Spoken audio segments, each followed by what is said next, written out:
Deputy Chief Minister and Bengaluru Development Minister D.K. Shivkumar led an interactive session with residents on Saturday as part of the Bengaluru Nadige campaign at Gandhi Park in Bharatnagar under the Yeshwanthpur Assembly constituency. The initiative launched to connect government representatives with citizens focused on understanding civic issues firsthand and improving the efficiency of urban administration. Residents gathered in large numbers to share concerns related to roads, sanitation, drainage, and local infrastructure. Shivkumar, known for his on-ground approach, walked through the locality inspecting ongoing works and engaging with community members. The interaction was aimed at bridging the gap between policymakers and citizens, reflecting the state government's push for participatory governance in Bengaluru's urban planning.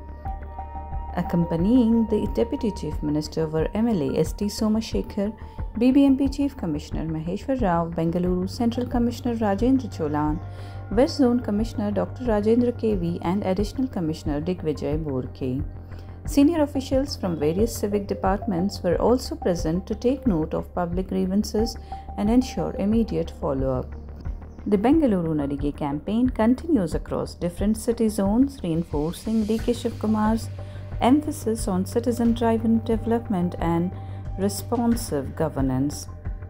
The event exemplified this vision, turning a routine civic inspection into a meaningful dialogue between the people and the administration.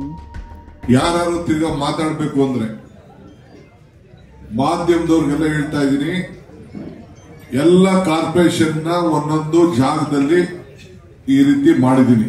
2 ಗಂಟೆ 3 ಗಂಟೆ ಅರ್ಜಿಗಳನ್ನ ತೆಗೆದುಕೊಂಡಿದ್ದೀನಿ. ನಾಳೆ ಯಾರು ಬಿಟ್ಟೋಗಿತ್ತು ಅಂದ್ರೆ ಇಡೀ Bengaluru GBA ವ್ಯಾಪ್ತಿಯಲ್ಲಿ ಯಾರು grievances ಇತ್ತು ಅಂದ್ರೆ ನಾಳೆ ಬೆಳಗ್ಗೆ ಕಬ್ಬನ್ ಪಾರ್ಕ್ ಅಲ್ಲಿ ಇಟ್ಕೊಂಡಿದ್ದೀನಿ. ಯಾರ್ಯಾರ್ದು ಬಿಟ್ಟೋಗಿತ್ತು, ಯಾರು ಅರ್ಜಿ ಕೊಡಬೇಕು ಅಂದ್ರೆ ನಾಗರಿಕರು ಬಂದು ಅಲ್ಲೂ ಕೂಡ ನನ್ನ ಕಬ್ಬನ್ ಪಾರ್ಕ್ ಅಲ್ಲಿ ಬೆಳಗ್ಗೆ 7 ಗಂಟೆಯಿಂದ 10 ಗಂಟೆವರೆಗೂ ಅಲ್ಲಿರ್ತೀನಿ. ಅಲ್ಲಿ ಬಂದು ಅರ್ಜಿ ಕೊಡಬಹುದು ಅಂತ ಹೇಳಿ ತಮ್ಮೆಲ್ಲರೂ ಕೂಡ ಮನವಿ ಮಾಡ್ಕೊಳ್ತೀನಿ. ಮಾಧ್ಯಮದವರೆಗೂ ಕೂಡ ಇದನ್ನ ಪ್ರಕಟಣೆ ಮಾಡಬೇಕು. ಯಾರ್ಯಾರು ಬೆಂಗಳೂರಿನ east, north, south, central, west ಅಷ್ಟು ಜನನು ಕೂಡ ಯಾರು ನನ್ನನ್ನು ಭೇಟಿ ಮಾಡಕ್ ಆಗಿಲ್ಲ, ಅವ್ರಿಗೆ ಇನ್ನೊಂದು ಅವಕಾಶವನ್ನ ಕೊಡ್ತಾ ಇದ್ದೀನಿ. ನಂಬರ್ 1. ಆಮೇಲೆ ಮಿಕ್ಕಿದ ಪ್ರೋಗ್ರಾಮ್ ನಾನು ಅನೌನ್ಸ್ ಮಾಡ್ತೀನಿ. ಇದು ನಿರಂತರವಾಗಿ ಈ ರೀತಿ ಜನಸಂಪರ್ಕ ಸಭೆಗಳನ್ನ ಮಾಡೋಂತ ವ್ಯವಸ್ಥೆನ ನಾನು ಮಾಡ್ತೀನಿ. ಯಾಕೆಂದ್ರೆ ಎಲ್ಲ ಒತ್ತಡ ಆಗ್ತದೆ ಅಂತ ಹೇಳಿ ನಾನು ಆ ಕಾರ್ಪೊರೇಷನ್ಗಳಿಗೆ ಹೋಗಿ ಆ ಭಾಗದಲ್ಲೇ ಈ ಕೆಲಸನ ಮಾಡ್ತಾ ಇದ್ದೀನಿ. ಹಿಂದೆ ಕೂಡ ನಮ್ಮ ಸರ್ಕಾರ ಜನರ ನಡಿಗೆ ಸರ್ಕಾರದ ಕಡೆಗೆ ಅಂತೇಳಿ, ಸರ್ಕಾರದ ನಡಿಗೆ ಜನರ ಕಡೆಗೆ ಅಂತೇಳಿ ಹಿಂದೆ ಕೂಡ ನಾನು ಎಲ್ಲ ಇದನ್ನ ಅಸೆಂಬ್ಲಿ ಸೆಗ್ಮೆಂಟ್ ಅಲ್ಲೂ ಕೂಡ ನಾನು ಮಾಡ್ಕೊಂಡು ಬಂದಿದ್ದೇನೆ. ಇದನ್ನ ಗಮನದಲ್ಲಿ ಇಟ್ಕೊಳ್ಬೇಕು. ಈಗ ಯಾರು ಇವತ್ತು ಮಾತಾಡಕ್ ಆಗಿಲ್ಲ ಅವರೆಲ್ಲ 1533ಗೆ ಫೋನ್ ಮಾಡ್ಬಿಟ್ಟು ನೀವು ರಿಜಿಸ್ಟರ್ ಮಾಡಿ, ನಿಮ್ ಫೋನ್ ನಂಬರ್, ನಿಮ್ ಸಮಸ್ಯೆ ಹೇಳಿ. ಮತ್ತೆ ನಿಮ್ಮ ಹತ್ರ ಅರ್ಜಿನೂ ಸ್ವೀಕಾರ ಮಾಡ್ತಾರೆ, ನಿಮ್ ಸಮಸ್ಯೆನೂ ಕೇಳ್ತಾರೆ. ಈಗ ಯಾರ ನಂಬರ್ ಬರ್ಸಿದ್ದೀರಿ ಅದನ್ನ ನಿಮ್ಮ ಅರ್ಜಿಗಳನ್ನು ಕೂಡ ಇಲ್ಲಿ ಟ್ಯಾಲಿ ಮಾಡ್ತಾರೆ. ಆಮೇಲೆ ಮತ್ತೆ ನಿಮ್ಮ ಹತ್ರ ಎಲ್ಲ ಏನಿದೆ ಇನ್ನೊಂದ್ಸತಿ ಕೇಳಿ ಅದನ್ನ ಪರಿಶೀಲನೆ ಮಾಡಕ್ಕೆ ಮಾಡ್ತೀನಿ. ಎಲ್ಲದೂ ಕೂಡ ಅದಕ್ಕೊಂದು ತಂಡನೆ, ಎಲ್ಲ ಕಾರ್ಪೊರೇಷನ್ ಕೂಡ ಯಾರು ಏನೇನು ಹೇಳಿದಿರಿ ಸಾರ್ವಜನಿಕ ಪರವಾಗಿ ಅದೆಲ್ಲರೂ ಕೂಡ ಉತ್ತರ ಕೊಡುವಂತದ್ದು, ಪರಿಹಾರ ಹುಡುಕೋದು. ಈಗ ಹೇಳಿದ್ರು, ಕೆಲವರೆಲ್ಲ ಹೇಳಿದ್ರು ಲಾಸ್ಟ್ ಟೈಮ್ ಬಂದು ನನ್ಗೆ ಅರ್ಜಿ ಕೊಟ್ಟಾಗ ಕೆಲವೆಲ್ಲ ಭಾಗ ಆಗಿದೆ, ಕೆಲಸ ಆಗಿದೆ, ಸಮಸ್ಯೆ ಆಗಿದೆ ಅಂತ ಕೂಡ ಹೇಳಿದ್ರು. ಹಂಗೆ ನಾನು ಆದಷ್ಟು ಎಲ್ಲ ಮಾಡ್ತೀನಿ ಅಂತ ಹೇಳಕ್ಕಾಗುದಿಲ್ಲ. ಸರ್ಕಾರದ ಕಾನೂನು ಚೌಕಟ್ಟಿನಲ್ಲಿ ಏನೆಲ್ಲ ಸಹಾಯ ಮಾಡಕ್ ಸಾಧ್ಯನೋ ಆರ್ಥಿಕ ಪರಿಸ್ಥಿತಿನ ಗಮನದಲ್ಲಿ ಇಟ್ಕೊಂಡು ಖಂಡಿತ ಮಾಡ್ತೀವಿ ಅನ್ನೋ ಮಾತನ್ನ ಹೇಳ್ತೀನಿ. ಈಗಾಗಲೇ ಸೋಮಶೇಖರ್ ಅವರು ಹೇಳಿದ್ದಾರೆ ಯಾಕೆ ಜಿಬಿಎ ಮಾಡ್ದು ಅಂತ, ಯಾಕೆ 5 ಕಾರ್ಪೊರೇಷನ್ ಮಾಡ್ದು ಅಂತ. ಬೆಂಗಳೂರು ಬಹಳ ದೊಡ್ಡ ಗಾತ್ರ, ನೀವೆಲ್ಲ ಹೊರಗಡೆಯಿಂದ ಬಂದು ಈ ಭಾಗದಲ್ಲಿ ಸೇರ್ಕೊಂಡಿದ್ದೀರಿ. ಇದೆಲ್ಲ ಒಂದು 20-25 ವರ್ಷದಿಂದ ರಚನೆ ಆಗಿರುವಂತ ಏರಿಯಾ. ಇದು ಜನಸಂಖ್ಯೆ ಬಹಳ ದೊಡ್ಡದಾಗ್ಬಿಟ್ಟಿದೆ, 1,40,00,000. ಹೊರಗಡೆಯಿಂದ ದಿನ 70-80 ಲಕ್ಷ ಬರ್ತಾ ಇದ್ದಾರೆ. 110 ಹಳ್ಳಿಗಳಿಗೆ ಕಾವೇರಿ ನೀರು ಒದಗಿಸ್ಕೊಡಕ್ ಆಗಿರ್ಲಿಲ್ಲ. ನಾನ್ ಬಂದ ಮೇಲೆ ಸೋಮಶೇಖರ್ ಅವರು ನನಗೆ ಬಹಳ ಒತ್ತಡವನ್ನು ಮಾಡಿ ಕೊನೆಗೆ ನಾನು ತೊರೆಕಾಡಿನಹಳ್ಳಿಯಿಂದ ಹಿಡಿದು ಲೈನ್ ಹಿಡಿದು ಕೆಂಗೇರಿ ಕೃಷ್ಣಪ್ಪನವ್ರ ಚೌಟ್ರಿ ಹತ್ರ ಓಪನ್ ಮಾಡಕ್ಕೆ ಆಗ್ತಿರ್ಲಿಲ್ಲ. ಅವ್ರಿಗೆ TDR ವ್ಯವಸ್ಥೆಯನ್ನು ಮಾಡಿಕೊಟ್ಟು ಕನೆಕ್ಷನ್ ಕೊಟ್ಟು ಈ ಭಾಗಕ್ಕೆ ನೀರಿನ ವ್ಯವಸ್ಥೆ ಕೂಡ ನಾವು ಮಾಡಿಕೊಟ್ಟಿದ್ದೇವೆ. ಇನ್ನ ಕೆಲವರು ಅದನ್ನ ಉಪಯೋಗಿಸ್ಕೊಳ್ತಾ ಇಲ್ಲ. ನಿನ್ನೆ ನಾನೊಂದು ಮೀಟಿಂಗ್ ಮಾಡಿದೆ, ಬಹಳ ಜನ ನೀರನ್ನ ಇನ್ನ ಕನೆಕ್ಷನ್ ತಗೋತಾ ಇಲ್ಲ, ಏನೇನೋ ಕೆಲವರು ಸೊಬೊಬ್ಬನ ಮಾಡ್ತಾ ಇದ್ದಾರೆ. ಇದನ್ನ ನೀವು ಅವಕಾಶನ ತಪ್ಪಿಸ್ಕೊಳಕ್ ಹೋಗ್ಬೇಡಿ. ನೀರು ಬೇರೆ ಕಡೆಗೆ ಹೋಗ್ತಾ ಇದೆ. ನೀವೆಲ್ಲ ಈ ಲೇಔಟ್ಗಳು ಇರ್ಬೋದು, ಎಕ್ಸ್ಟೆನ್ಷನ್ ಇರ್ಬೋದು, ಪ್ರತಿ ಮನೆ ಕೂಡ ಆ ನೀರನ್ನ ನಿಮ್ಗೆ ಇನ್ಸ್ಟಾಲ್ಮೆಂಟ್ ಕೂಡ ನಾವು ಕೊಟ್ಟಿದ್ದೇವೆ. ಯಾರು ದುಡ್ಡು ಕಟ್ಟಬೇಕು, ಕೆಲವರು ಇನ್ಸ್ಟಾಲ್ಮೆಂಟ್ ಕೂಡ ಡೆಪಾಸಿಟ್ಗೆ ಅದು ಕೂಡ ನಾವು ಮಾಡಿಕೊಟ್ಟಿದ್ದೇವೆ. ಆ ಕೆಲಸ ಕೂಡ ಮಾಡ್ಕೊಡ್ಬೇಕು. ಇವತ್ತು ಎ ಖಾತಾಯಿಂದ ಬಿ ಖಾತಾಯಿಂದ ಎ ಖಾತಾ ಮಾಡಿದ್ದೇನೆ. ರೆವಿನ್ಯೂ ತಗೊಂಡಿದ್ದೀರಿ, ಕನ್ವರ್ಷನ್ ಆಗಿರೋ ತೆಗೆದುಕೊಂಡಿದ್ದೀರಿ, ದಾಖಲೆ ಸರಿ ಇಲ್ಲ, ಯಾರಿಗೂ ಸಾಲ ಕೊಡುದಿಲ್ಲ. ಇದೊಂದು ಐತಿಹಾಸಿಕವಾದಂತ ತೀರ್ಮಾನವನ್ನು 5% ಆಫ್ ದಿ ಗೈಡೆನ್ಸ್ ವ್ಯಾಲ್ಯೂ, ನಿಮ್ಮ ಆಸ್ತಿ ಮೌಲ್ಯ ಡಬಲ್ ಆಯ್ತದೆ. ಇದನ್ನ ನೀವು ತಲೆಯಲ್ಲಿ ಇಟ್ಕೊಳ್ಳಿ. ಇದನ್ನ ಕಟ್ಬಿಟ್ಟು ನೀವು ದಾಖಲೆಗಳನ್ನ ಸರಿ ಮಾಡ್ಕೊಳ್ಳಿ. ಆಮೇಲೆ ಎಲ್ಲ ಇದನ್ನ ಎಲ್ಲ ನಿಮ್ಮ ಆಸ್ತಿ ದಾಖಲೆಗಳನ್ನ ಸ್ಕ್ಯಾನಿಂಗ್ ಮಾಡಿಸ್ತಾ ಇದ್ದೀನಿ. ಯಾರ ಮುಂದಕ್ಕೆ ತಿದ್ದುವಂತ ಕೆಲಸ ಮಾಡಬಾರ್ದು ಅಂತ ಹೇಳಿ ಎಲ್ಲ ನಿಮ್ಮ ಏನ್ BDA ಏರಿಯಾ ಇದೆ ಅದೆಲ್ಲ ಮುಂದಕ್ಕೆ GBA ಏರಿಯಾ ಹೋಗ್ತದೆ. ಎಲ್ಲ ಕಂಪ್ಲೀಟ್ GBA ಏರಿಯಾ ಆಗಿ ಎಲ್ಲ ಆಸ್ತಿಗಳೆಲ್ಲ ಏನಿದೆ BDAದು ಅದೆಲ್ಲ ಕಾರ್ಪೊರೇಷನ್ GBA ವ್ಯಾಪ್ತಿಗೆ ಅದನ್ನ ಹಸ್ತಾಂತರ ಮಾಡುವಂತ ಕೆಲಸವನ್ನ ಮಾಡಿ ಮುಂದಕ್ಕೆ ಕಾರ್ಪೊರೇಷನ್ GBA ಒಟ್ಟಿಗೆ ಕೆಲಸವನ್ನ ಮಾಡ್ತದೆ. BDA ಬೇರೆ ಜಾಗ ಇರ್ತದೆ. ಇದೆಲ್ಲ ಕೂಡ ನಿಮ್ಗೆ ಅಂದ್ರೆ ಒಂದೇ ದಿನ ಆಗುದಿಲ್ಲ. ಸ್ಟೇಜ್ ಬೈ ಸ್ಟೇಜ್ ಇದನ್ನೆಲ್ಲ ಹಸ್ತಾಂತರ ಮಾಡುವಂತ ವ್ಯವಸ್ಥೆಯನ್ನ ನಾವೆಲ್ಲ ಮಾಡ್ತೀವಿ. ಈಗ ಬಹಳ ಜನ ಕಸದ ಬಗ್ಗೆ ಮಾತಾಡಿದಿರಿ, ರಸ್ತೆ ಬಗ್ಗೆ ಮಾತಾಡಿದಿರಿ, ಪಾರ್ಕ್ ಬಗ್ಗೆ ಮಾತಾಡಿದಿರಿ, ಇಲ್ಲಿ ಜಿಮ್ ಬಗ್ಗೆ ಮಾತಾಡಿದಿರಿ, ಟಾಯ್ಲೆಟ್ ಬೇಕು ಅಂತ ಹೇಳಿದಿರಿ, ಕೆಲವರು ಪೊಲೀಸ್ ವಿಚಾರ ಮಾತಾಡಿದಿರಿ, ಕೆಲವರು LED ಲೈಟ್ ಬಗ್ಗೆ ಮಾತಾಡಿದಿರಿ, ಕೆಲವರು ಬಸ್ ಸ್ಟೇಷನ್ ಬಗ್ಗೆ ಮಾತಾಡಿದಿರಿ, ಪಾರ್ಕ್ ಹ್ಯಾಂಡ್ ಓವರ್ ಮಾಡಬೇಕು, ಲೇಡೀಸ್ಗೆ ಜಿಮ್ ಬೇಕು, 8th ಮೈನ್ ರೋಡ್ ಅಲ್ಲಿ ಕೆಲವು ವಿಚಾರ ಹೇಳಿದಿರಿ.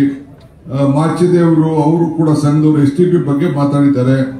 ಹಿಂಗೆ ಕೆಲವು ಅನೇಕ ಕಸ ಘಟಕವಾಗಬೇಕು, ರಸ್ತೆ ಅಗಲೀಕರಣ ಮಾಡಬೇಕು ಅಂತ ಹೇಳಿದ್ದಾರೆ. ರಸ್ತೆ ಅಗಲೀಕರಣ ಮಾಡಬೇಕಾದ್ರೆ ಅದೇ ಆದಂತಹ ಒಂದು ಕಾನೂನು ಇದೆ. ಯಾರಾದ್ರೂ ಪ್ರೈವೇಟ್ ಜಾಗ ಇತ್ತು ಅಂದ್ರೆ ಅದಕ್ಕೆಲ್ಲ ಕಾನೂನು ಬೇರೆ ಇದೆ, ಅದನ್ನು ಕೂಡ ನಾನು ಮಾಡ್ಕೊಡ್ತೀನಿ. ಸಮನ್ವಯ ಸಮಿತಿ ಬಗ್ಗೆ ಕೆಲವರು ಮಾತಾಡಿದಿರಿ. ಮೆಟ್ರೋ ಬೇಕು ಅಂತ ಹೇಳಿದಿರಿ. ಮೆಟ್ರೋ ಈಗಾಗಲೇ ಬರ್ತಾ ಇದೆ. ಬಂದ್ರೆ ಅಷ್ಟು ಸುಲಭ ಅಲ್ಲ. ಈಗ ಸ್ಯಾಂಕ್ಷನ್ ಮಾಡಕ್ಕೆ ಈಗಾಗಲೇ ಇದನ್ನ DPR ಕೂಡ ನಾವು ತಯಾರು ಮಾಡ್ತಾ ಇದ್ದೇವೆ. ಇನ್ನ ಕೆರೆ ವಿಚಾರ ಹೇಳಿದಿರಿ, ಕುಲುಷಿತವಾದಂತ ನೀರು ಬರ್ತಾ ಇದೆ ಅಲ್ಲಿ ಅಂತ ಹೇಳಿದಿರಿ.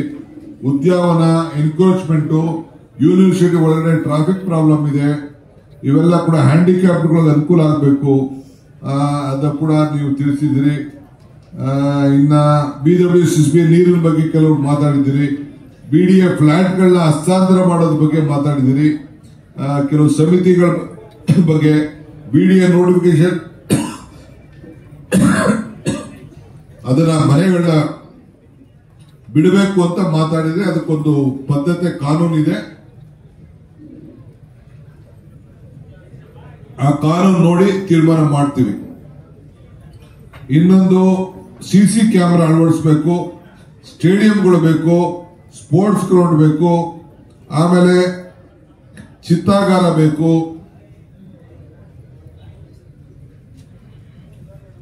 LED ಲೈಟು, ಆಮೇಲೆ ಮಾಡೆಲ್ ಬಸ್ ಸ್ಟ್ಯಾಂಡ್, ಆಮೇಲೆ ಜಿಂಕೆ ಪಾರ್ಕ್ ಬಗ್ಗೆ ಕೆಲವರು ಮಾತಾಡಿದಿರಿ. ಸೊ ಅದಕ್ಕೆ ಆಮೇಲೆ ರೋಡ್ ಕಟಿಂಗ್ ಇಶ್ಯೂ ಬಗ್ಗೆ ಮಾತಾಡಿದಿರಿ. ಆಮೇಲೆ ಸ್ಟ್ರೀಟ್ ವೆಂಡರ್ ಎನ್ಕ್ರೋಚ್ಮೆಂಟ್ ಬಗ್ಗೆ ಕೆಲವರು ತಿಳಿಸಿದಿರಿ.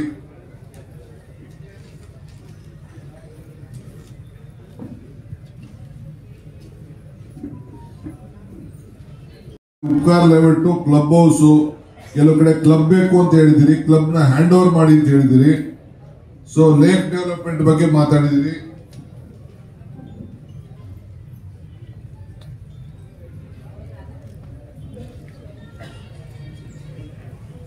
ರೋಡ್ ಕಟ್ಟಿಂಗು, ಆಮೇಲೆ ಆಲ್ಟರ್ನೇಟಿವ್ ಲೈನ್ ಇದನ್ನ ಎಕ್ಸ್ಪಾನ್ಷನ್ ವಿಚಾರದಲ್ಲಿ ಕೂಡ ಗೊಲ್ರಪಾಳ್ಯದವರು ಮಾತಾಡಿದ್ದಾರೆ. ಸ್ಕಿಲ್ ಡೆವಲಪ್ಮೆಂಟ್ ಸೆಂಟರ್, ಆಮೇಲೆ ಹಾಸ್ಪಿಟಲ್ ಫೆಸಿಲಿಟೀಸ್, ಎಲೆಕ್ಟ್ರಿಕ್ ಸರ್ಮಿನೇಷನ್, ಕೊಡಗೇಹಳ್ಳಿಯಲ್ಲಿ ರೋಡ್ GBA ಸೇರ್ಕೊಳ್ಬೇಕು ಅಂತ ಅಂದ್ಬಿಟ್ಟು ಅರ್ಧ ಪಂಚಾಯತಿಲಿದೆ, ಅರ್ಧ GBA ಹೇಳಿದಿರಿ. ಕಾವೇರಿ ವಾಟರ್ ಬಗ್ಗೆ STP ಎಲ್ಲ ಮಾತಾಡಿದಿರಿ. ಹಿಂಗೆ ಅನೇಕ ವಿಚಾರ ಮಾತಾಡಿದಿರಿ, ಎಲ್ಲವೂ ಕೂಡ ಅಟೆಂಡ್ ಮಾಡ್ತೀನಿ. ಇದನ್ನ GPA ಮಾಡಿರೋದೇ ನಿಮ್ಗೆ ಉತ್ತಮವಾದಂತ ವ್ಯವಸ್ಥೆಯನ್ನ ಮಾಡಬೇಕು ಅಂತ. ಇನ್ನ ಕೆಲವು ಏರಿಯಾಗಳನ್ನ ನಾವು ಸೇರಿಸಬೇಕಾಗಿದೆ, ಆದ್ರೆ ಈಗ ಇಮಿಡಿಯೇಟ್ ಸೇರ್ಸಲ್ಲ. ಈಗ ಎಲೆಕ್ಷನ್ ಮಾಡ್ತೀನಿ, ಅದನ್ನು ಕೂಡ ಹೊಸದಾಗಿ ಯಾವ್ದಾದ್ರು ಸೇರ್ಸ್ಕೋಬೇಕು ಅಂತ ಹೇಳಿ ಈಗಾಗಲೇ ಲಿಸ್ಟ್ ಮಾಡ್ತಾ ಇದ್ದೀನಿ. ಮಾಡಿ ಅದನ್ನು ಕೂಡ ಪ್ರತ್ಯೇಕವಾಗಿ ನೋಟಿಫಿಕೇಶನ್ ಮಾಡಿ. ಯಾಕೆಂದ್ರೆ ಕೆಲವು ಪಂಚಾಯತಿ ಇರ್ತದೆ, ಜಿಲ್ಲಾ ಪಂಚಾಯತಿ ವ್ಯಾಪ್ತಿ ಇರ್ತದೆ, ಕೆಲವು CMC ವ್ಯಾಪ್ತಿ ಇರ್ತದೆ, ಕೆಲವರು ಪಟ್ಟಣ ಪಂಚಾಯತಿ ಇರ್ತದೆ. ಅದು ಕಾನೂನಾತ್ಮಕವಾಗಿ ನಾವು ಅದನ್ನ ಸೇರಿಸ್ಕೊಳ್ಬೇಕಾಗ್ತದೆ. ಫಸ್ಟ್ ಇರೋದ ಕಾರ್ಪೊರೇಷನ್ ನೋಟಿಫಿಕೇಶನ್ ಮಾಡ್ತೀವಿ, ಅದನ್ನು ಕೂಡ ಈಗಾಗಲೇ ಚಾಲನೆ ಮಾಡಿದ್ದೀನಿ. ಅಷ್ಟೊಳಗೆ ಆಯ್ತು ಅಂದ್ರೆ ಎಕ್ಸ್ಪ್ಯಾಂಡ್ ಮಾಡಕ್ಕೂ ಕೂಡ ನಾನು ಸಿದ್ಧತೆ ಇದ್ದೇನೆ. ಯಾಕೆಂದ್ರೆ ನಮ್ಗೆ ನೀವೆಲ್ಲ ಬೆಂಗಳೂರಿನವರು, ಕೆಲವು ಪಂಚಾಯತಿಲಿರೋರು ಬೆಂಗಳೂರು ನಗರದಲ್ಲಿ ಏನಿದೆ ಆ ಕೂಡ ಇದೆ. ಸೊ ಟ್ಯಾಕ್ಸ್ ಅದಕ್ಕೋಸ್ಕರ ನೀವು ಸರಿಯಾದ ರೀತಿ ಕಟ್ಕೊಂಡು ದಾಖಲೆಗಳನ್ನ ಒಳ್ಳೇದು ಮಾಡ್ಕೊಳ್ಳಿ ಅಂತ ಹೇಳಿ ನಿಮ್ಗೆ ಅವಕಾಶವನ್ನ ನಾವು ಮಾಡಿಕೊಟ್ಟಿದ್ದೇವೆ. ಸೊ ತಾವೆಲ್ಲ ನನ್ನ ಕರೆಗೆ ಆಹ್ವಾನ ಬಂದು ಎಲ್ಲ ಬಹಳ ಜನ ಬಂದು ನಮ್ಮ ಸೋಮಶೇಖರ್ ಅವರು ಉತ್ತಮವಾಗಿ ನಮ್ಮ ಕೆಲಸ ಮಾಡ್ತಾ ಇದ್ದಾರೆ ಅಂತೇಳಿ ಇವತ್ತು ಈ ಕ್ಷೇತ್ರದಲ್ಲಿ ಈ ಭಾಗಕ್ಕೆ ಬಂದು ತಾವೆಲ್ಲ ಒಪ್ಕೊಂಡು ಚೆನ್ನಾಗಿ ಕೆಲಸ ಮಾಡಿದ್ದಾರೆ, 95% ಮಾಡ್ಕೊಟ್ಟಿದ್ದಾರೆ ಅಂತ ಹೇಳಿದಿರಿ. ನನಗೂ ಕೂಡ ಬಹಳ ಸಂತೋಷ ಆಯ್ತು. ಒಳ್ಳೆ ಶಾಸಕರನ್ನ ಪಡೆದಿದ್ದೀರಿ. ನೀವು ಕೂಡ ಅದನ್ನ ಅವರು ಕೂಡ ಬೆಳಗ್ಗೆ ಸಾಯಂಕಾಲ ನನ್ನ ಹತ್ರ ಬಂದು ಬೇಕಾದಷ್ಟು ಗ್ರಾಂಟ್ಸ್ ಕೆಲಸಗಳು ಎಲ್ಲ ತೆಗೆದುಕೊಂಡು ಎಲ್ಲ ಸಮಸ್ಯೆಗಳೆಲ್ಲ ಬಗೆಹರಿಸಿಕೊಂಡಿದ್ದಾರೆ. ಮುಂದಕ್ಕೂ ಕೂಡ ನಾನು ಅದನ್ನ ಮುಂದುವರಿಸ್ತೇನೆ. ನನಗೂ ಹರಿವಿದೆ, ಹೊಸ ಲೇಔಟ್ಗೆ ಬೇಕಾದಷ್ಟು ಪ್ರಾಬ್ಲಮ್ಸ್ ಇದೆ. ಹಳೆಯ ಬೆಂಗಳೂರಿಗೂ ಹೊಸ ಬೆಂಗಳೂರಿಗೂ ಬಹಳ ವ್ಯತ್ಯಾಸ ಇದೆ. ಆದ್ರಿಂದ ತಾವು ಏನು ಗಾಬರಿ ಮಾಡ್ಕೊಳ್ಳೋದು ಬೇಡ. ತಾವೆಲ್ಲ ಇಷ್ಟು ದೊಡ್ಡ ಸಂಖ್ಯೆಯಲ್ಲಿ ಬಂದು ತಮ್ಮ ಮನವಿಯನ್ನ ಕೊಟ್ಟಿದ್ದೀರಿ. ಇನ್ನು ಯಾರು ಉಳ್ಕೊಂಡಿದ್ರೆ ಏನಾದ್ರು ಮಾತಾಡಬೇಕು ಅಂದ್ರೆ ಅಸೋಸಿಯೇಷನ್ ಅವರು ಇಂಡಿವಿಜುವಲ್ ಪ್ರಾಬ್ಲಮ್ಸ್ ನ ಬಿಟ್ಟು ಅಸೋಸಿಯೇಷನ್ ಅವರೆಲ್ಲ ಬಂದು ನಾಳೆ ಬೆಳಗ್ಗೆ ಇದರಲ್ಲಿ ಕಬ್ಬನ್ ಪಾರ್ಕ್ ಅಲ್ಲಿ ನಾನು ಇದೇ ರೀತಿ ಅಲ್ಲೊಂದು ಸಭೆ ಇರ್ತದೆ, ಅಲ್ಲಿಗೆ ಬಂದು ಕೊಡಿ. ಅದಾದ್ಮೇಲೆ ನೆಕ್ಸ್ಟ್ ಪ್ರೋಗ್ರಾಮ್ಗಳನ್ನ ನಾನು ಮುಂದಕ್ಕೆ ನಾನು ಕೊಡ್ತೇನೆ. ಅಲ್ಲೂ ಬಂದು ಇದು ಸಾರ್ವಜನಿಕರು, ಯಾಕೆಂದ್ರೆ ನನ್ನ ಮನೆಗೆ ಬಂದು ನೀವು ಯಾರು ಭೇಟಿ ಮಾಡೋಕೆ ಬಹಳ ಕಷ್ಟ ಆಗ್ತದೆ, ಒತ್ತಡ ಬಹಳ ಇದೆ. ಇಡೀ ರಾಜ್ಯದ ಜನ ಬರ್ತಾ ಇರ್ತಾರೆ, ಪಕ್ಷದವರು ಬರ್ತಾ ಇರ್ತಾರೆ, ನೀರಾವರಿ ಇಲಾಖೆ ಸಂಬಂಧಪಟ್ಟವ್ರು ಬರ್ತಾ ಇರ್ತಾರೆ, ಶಾಸಕರು ಬರ್ತಾ ಇರ್ತಾರೆ. ಟೈಮ್ ಇರೋದಿಲ್ಲ ನನಗೆ. ಸೊ ಅದಕ್ಕೋಸ್ಕರ ನಾನು ಇಲ್ಲೇ ಬಂದು ಭೇಟಿ ಮಾಡಬೇಕು ಅಂತೇಳಿ ಒಂದೊಂದು ಕಾರ್ಪೊರೇಷನ್ ವ್ಯಾಪ್ತಿಯಲ್ಲಿ ಇಡೀ ನಮ್ಮ ಸರ್ಕಾರದ ಎಲ್ಲ ಅಧಿಕಾರಿಗಳಿದ್ದಾರೆ. BWSP ಇದ್ದಾರೆ, ಬೆಸ್ಕಾಂ ಅವರಿದ್ದಾರೆ, ಪೊಲೀಸ್ ಅವರಿದ್ದಾರೆ, ರೆವಿನ್ಯೂ ಅವರಿದ್ದಾರೆ, ಕಾರ್ಪೊರೇಷನ್ ಅವರಿದ್ದಾರೆ, GBN ಅವರಿದ್ದಾರೆ. ಯಾರ್ಯಾರ ಅಧಿಕಾರಿಗಳು ಬೇಕೋ ಮೂಲಭೂತ ಸೌಲಭ್ಯಕ್ಕೆ ಎಲ್ಲರೂ ಕೂಡ ಇಲ್ಲಿ ನಿಮ್ಮ ವಿಚಾರಗಳನ್ನ ನೋಡ್ಕೊಳ್ತಾರೆ. ಅವರು ಟೈಪ್ ಮಾಡಿ ನನಗೆ ಕಂಪ್ಲೀಟ್ ಒಂದು ಲಿಸ್ಟ್ ಮಾಡಿ ನೀವು ಏನೇನು ಹೇಳಿದ್ರೆ ಅದಕ್ಕೆ ಏನು ಆಕ್ಷನ್ ಮಾಡಿದೀನಿ ಅಂತ ತಿಳಿಸ್ತಾರೆ. ಅದನ್ನು ಕೂಡ ನಾನು ವೆಬ್ಸೈಟ್ಗೆ ಹಾಕ್ತೀನಿ. ಒಂದು ದೊಡ್ಡ ವೆಬ್ಸೈಟ್ ಓಪನ್ ಮಾಡ್ಬಿಟ್ಟು ಹಾಕ್ತೀನಿ. ಮತ್ತೆ ಏನಾದ್ರು ಮಾತಾಡಿದ್ರೆ 1533 ಆ ನಂಬರ್ ಫೋನ್ ಮಾಡಿ ನಿಮ್ಮ ಗ್ರೀವೆನ್ಸಸ್ ನ ನೀವು ಬರ್ಕೊಳ್ಬೇಕು. ನಾನು ನಿಮ್ಗೆಲ್ಲರೂ ಕೂಡ ಗುಂಡಿ ವಿಚಾರ ಹೇಳಿದ್ದೀನಿ, ಕಸದ ವಿಚಾರ ಹೇಳಿದ್ದೀನಿ. ಕಸದ್ದು ಒಂದು ಮೂಲಭೂತವಾದ ಒಂದು ದೊಡ್ಡ ಸಮಸ್ಯೆ. ಕೋರ್ಟ್ ಇಂದ ಬೇಕಾದಷ್ಟು ಶೆಲ್ಟರ್, ಅರ್ಜಿ ತೆಗೆದುಕೊಳ್ಳಕ್ಕೆ ಕೋರ್ಟ್ ಇಂದ ಶೆಲ್ಟರ್, ಇವೆಲ್ಲ ಕೂಡ ಬೇಕಾದಷ್ಟು ಸಮಸ್ಯೆ ಇದೆ. ಆದ್ರೂ ಕೂಡ ನಾನು ಎಲ್ಲರಿಗೂ ಕೋರ್ಟ್ಗೆ ಏನ್ ತಿಳಿಸಬೇಕು ತಿಳಿಸಿ, ಕೋರ್ಟ್ ಅಲ್ಲೂ ಕೂಡ ಇದನ್ನೆಲ್ಲ ತಡೆಗಳನ್ನ, ಈ ಪಬ್ಲಿಕ್ ನ ಕೆಲವೆಲ್ಲ ಲಿಟಿಗೇಟ್ಸ್ ಜಾಸ್ತಿ ಜನ ಇದ್ದಾರೆ, ಇದನ್ನ ಆದಷ್ಟು ನೀವು ದಯವಿಟ್ಟು ನ್ಯಾಯ ಸರ್ಕಾರ ಪರವಾಗಿ ಸಹಾಯ ಮಾಡಬೇಕು ಅಂತ ರಿಕ್ವೆಸ್ಟ್ ಮಾಡ್ಕೊಂಡಿದ್ದೇವೆ. ಸರ್ಕಾರ ಕೂಡ ಇದ್ರ ಬಗ್ಗೆ ಬದ್ಧತೆಯಿಂದ ನಿಮ್ಮ ಸೇವೆಯನ್ನು ಮಾಡ್ತಾ ಇದ್ದೀನಿ. ಇಲ್ಲೇನು ಭಾಷಣ ಮಾಡೋದಿಲ್ಲ, ನಿಮ್ಮ ವಿಶ್ವಾಸ ಇರಲಿ, ನಿಮ್ ಸ್ಪಂದಿಸಬೇಕು ಅಂತೇಳಿ ನಾನು ನಿಮ್ಗೆ ನನ್ನ ಕೈಲಾದಂತ ನ್ಯಾಯ ಎಲ್ಲ ಮಾಡ್ತೀನಿ ಅಂತ ಹೇಳಿಕ್ಕೆ ನಾನು ತಯಾರಿಲ್ಲ. ಎಷ್ಟು ಮಟ್ಟಕ್ಕೆ ನನ್ನ ಕೈ ಸಹಾಯನೋ ಅದನ್ನ ಮಾಡಬೇಕು. ಬೆಂಗಳೂರಿಗೆ ಹೊಸ ರೂಪ ಕಟ್ಟಬೇಕು. ಬೆಂಗಳೂರಿಗೆ ಕೆಂಪೇಗೌಡರು ಕಟ್ಟಂತ ಬೆಂಗಳೂರಿಗೆ ಏನೆಲ್ಲ ನಾವು ಮೊದಲಿಂದ ಒಂದು ಚಿಂತನೆ ಇಟ್ಕೊಂಡು ಬೆಂಗಳೂರು ವಿಶ್ವ ನೋಡ್ತಾ ಇದೆ.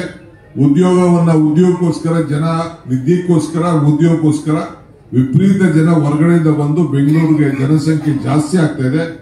ಆದ್ರೂ ಚಿಂತೆ ಇಲ್ಲ, ಏನು ಮಾಡಕ್ಕಾಗಲ್ಲ. ವೆಹಿಕಲ್ ರಿಜಿಸ್ಟ್ರೇಷನ್ ಡೈಲಿ 3,500 ರಿಜಿಸ್ಟ್ರೇಷನ್ ಆಗ್ತಾ ಇದೆ. ಎಷ್ಟು ಕಡಿಮೆ ಮಾಡಕ್ಕಾದ್ರೂ ಅದನ್ನ ನಿಲ್ಸಕ್ ಆಗ್ತಾ ಇಲ್ಲ. ಅದೇ ರೋಡು ವೆಹಿಕಲ್ ಮಾತ್ರ ಜಾಸ್ತಿ ಆಗ್ತಾ ಇದೆ. ಆದ್ರೂ ಏನು ಮಾಡಕ್ಕಾಗಲ್ಲ. ಪಬ್ಲಿಕ್ ಟ್ರಾನ್ಸ್ಪೋರ್ಟ್ ಎಷ್ಟು ಜಾಸ್ತಿ ಮಾಡಕ್ ಸಾಧ್ಯನೋ ಮಾಡ್ತೀವಿ. ಈಗಾಗಲೇ ಬೆಂಗಳೂರು ನಗರದಲ್ಲಿ ಸುಮಾರು 170 ವೆಹಿಕಲ್, ಒಂದೊಂದು ಕಾರ್ಪೊರೇಟ್ ಹೆಚ್ಚು ಕಮ್ಮಿ 1,000 ವೆಹಿಕಲ್ ಬೆಂಗಳೂರು ನಗರದಲ್ಲೇ ಎಕ್ಸ್ಟ್ರಾ ಆಡ್ ಮಾಡಿದ್ದೀವಿ. ಇದನ್ನ ತಾವು ಗಮನದಲ್ಲಿ ಇಟ್ಕೊಳ್ಬೇಕು. ನಾನು 117 ಕಿಲೋಮೀಟರ್ ಫೆರಿಫೆರಿ ರಿಂಗ್ ರೋಡ್, ಇಲ್ಲೇನು ನಿಮ್ಮ ಕೆಂಪೇಗೌಡ ಲೇಔಟ್ ಅಲ್ಲಿ ಏನು ರೋಡ್ ದೊಡ್ಡ ರೋಡ್ ಹೋಗ್ತದೆ ಆ ರೀತಿ ನೈಸ್ ರೋಡ್ ಪಕ್ಕದಲ್ಲೇ ಇನ್ನೊಂದು ರೋಡ್ 117 ಕಿಲೋಮೀಟರ್ ಬೆಂಗಳೂರು ನಗರಕ್ಕೆ ಸೇರ್ತಾ ಇದೆ. ಇದು ಗಮನಕ್ಕೆ ನಾನು ಅದನ್ನ ಡಿನೋಟಿಫೈ ಮಾಡ್ತಾ ಇಲ್ಲ, ಯಾವ ಕಾರಣಕ್ಕೂ ಮಾಡುದಿಲ್ಲ. ರೋಡ್ ಮಾಡಬೇಕು, ಅವ್ರಿಗೇನ್ ಕಾಂಪನ್ಸೇಷನ್ ಕೊಡಬೇಕು ಕೊಡುವಂತ ಕೆಲಸ ಮಾಡ್ತಾ ಇದೀವಿ. ಟನಲ್ ರಸ್ತೆನೂ ಕೂಡ ನಾವು ಮಾಡ್ತಾ ಇದೀವಿ. ಬೇಕಾದಷ್ಟು ಅಡಚಣೆಗಳು, ಕೋರ್ಟು, ಲಿಟಿಗೇಷನ್ ಮಾಡ್ತಾ ಇದ್ದಾರೆ. ಏನ್ ಬೇಕಾದ್ರೂ ಮಾಡ್ಕೊಳ್ಳಿ, ನಾ ಏನು ತಪ್ಪೇನ್ ಮಾಡ್ತಾ ಇಲ್ಲ, ಅದಕ್ಕೆ ನಾನೇನು ತಲೆ ಏನ್ ಕೆಡ್ಸ್ಕೊಳ್ತಾ ಇಲ್ಲ. ನನ್ನ ಡ್ಯೂಟಿ ನಾನು ಮಾಡ್ತೀನಿ. ಪ್ರತಿಯೊಂದು ವಿಚಾರಕ್ಕೂ PL ಗಳಾಗ್ತಾ ಇದ್ದಾರೆ, ಇವೆಲ್ಲ ಮಾಡೇ ಮಾಡಿರ್ತಾರೆ. ಅದೊಂದು ಲಿಟಿಗೇಷನ್ ಟೀಮೇ ಇದೆ. ಕೆಲವು ಬಿಜೆಪಿ ಅವರು ಏನು ಸಹಕಾರ ಕೊಡ್ತಾ ಇಲ್ಲ. ಅವ್ರು ಏನಿದ್ರು ಅಭಿವೃದ್ಧಿ ಬರೀ ರಾಜಕಾರಣ ಮಾಡಬೇಕು, ಆ ಕೆಲಸ ಮಾಡ್ತಾವ್ರು. ಅವ್ರು ಏನ್ ಬೇಕಾದ್ರೂ ಮಾಡ್ಕೊಂಡು ಹೋಗ್ಲಿ, ನನ್ನ ಡ್ಯೂಟಿ ನಾನು ಮಾಡಬೇಕು, ಆ ಕೆಲಸವನ್ನು ನಾನು ಮಾಡ್ತೀನಿ. ತಮ್ಮ ಸಹಕಾರ ವಿಶ್ವಾಸ ಇರಲಿ. ತಮ್ಮೆಲ್ಲ ಅಧಿಕಾರಿಗಳಿಗೆ, ಮಾಧ್ಯಮದವ್ರಿಗೆ, ತಾವೆಲ್ಲರೂ ಕೂಡ ಹೆಚ್ಚಿನ ಸಂಖ್ಯೆಯಲ್ಲಿ ಬಂದದಕ್ಕೆ ಮತ್ತೆ ನಿಮ್ಮೆಲ್ಲರೂ ಕೂಡ ವಂದಿಸಿ ನಾನು ಮಾತು ಮುಗಿಸ್ತೀನಿ. ಇನ್ನೊಂದು ದಿನ ಯಾವ್ದಾದ್ರು ಒಂದು ದೊಡ್ಡ ಜಾಗದಲ್ಲಿ ಬಂದು ಭೇಟಿ ಮಾಡುವಂತ ಕೆಲಸ ನಾನು ಮಾಡ್ತೀನಿ ಈ ಭಾಗದಲ್ಲಿ. ನಮಸ್ಕಾರ.